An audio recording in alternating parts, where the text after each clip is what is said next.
Hello folks, I hope that you're having just a great and safe and happy day today, particularly keeping yourself safe in our modern COVID world that we're all living in.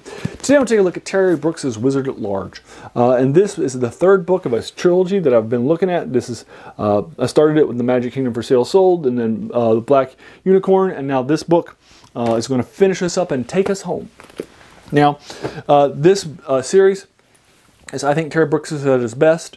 I've been looking at some big names in fantasy, science fiction, and horror for you recently in order to knock out some classics, in order to flesh out our channel. You know, this is a best-selling author in fantasy in the 70s and 80s with his Shannara series. Also this series too, the Landover series. I think that his Landover series is him at his best. It never takes itself too seriously. It actually adds something to the genre of fantasy that Shannara doesn't. Shannara is just, you know, Lord of the Rings 2.0. And there's nothing that really has to it. The characters in here, I think, are more well developed. I think Ben is better.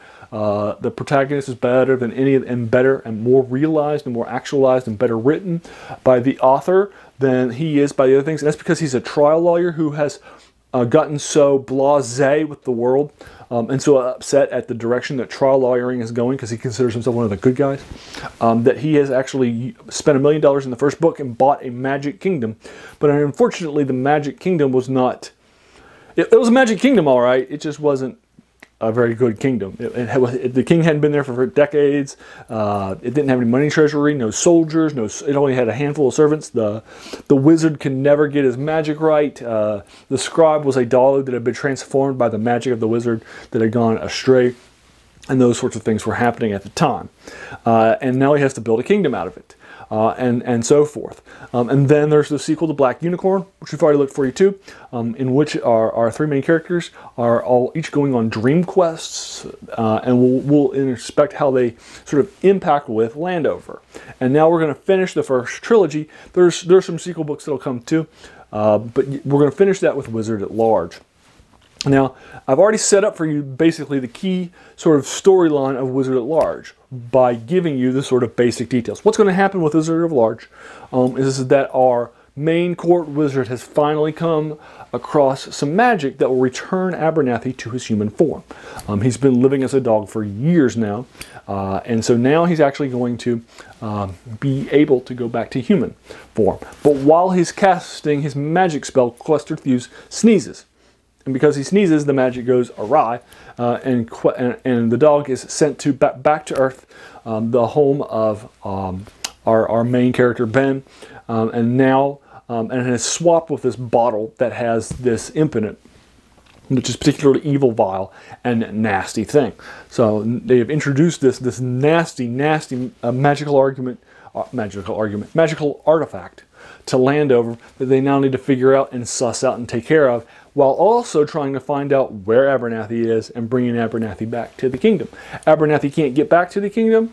He's too far away from the entrance between the two worlds, so he now has to survive in this world in an antagonistic relationship with the place that he arrives, who is a previous enemy of the kingdom, and still has harsh ideas towards the kingdom. So Abernathy now has to deal with that relationship and trying to survive and then escape, while the people in Landover are trying to deal with the bottle imp that has released itself and how worse things are getting over time, and so forth. So there are these two separate stories that are going on. Abernathy's on the world, on our world rather, and Landover's with the bottle imp.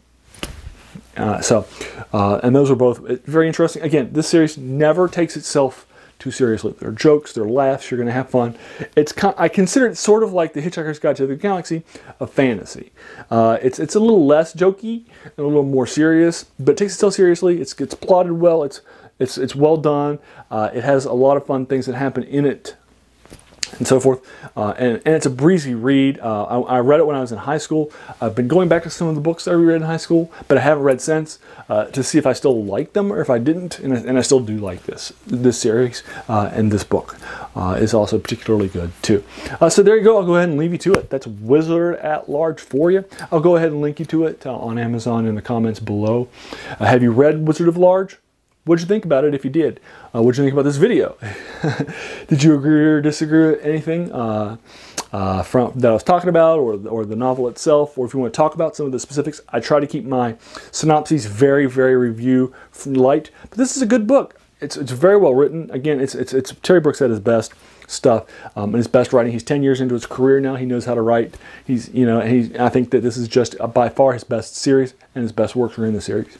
So there you are. I'll go ahead and leave you to it. If you like this video, please feel encouraged to hit that subscribe button. There's going to be so many more of these classics to follow. And finally, if you watch my video all the way to the end, I just want to thank you for taking some time out of your day and actually investing it in my video. We all have so many things happening in our lives. So the fact that you spent this time with me is incredibly humbling, and I really do appreciate that. So thanks again, and have a good one.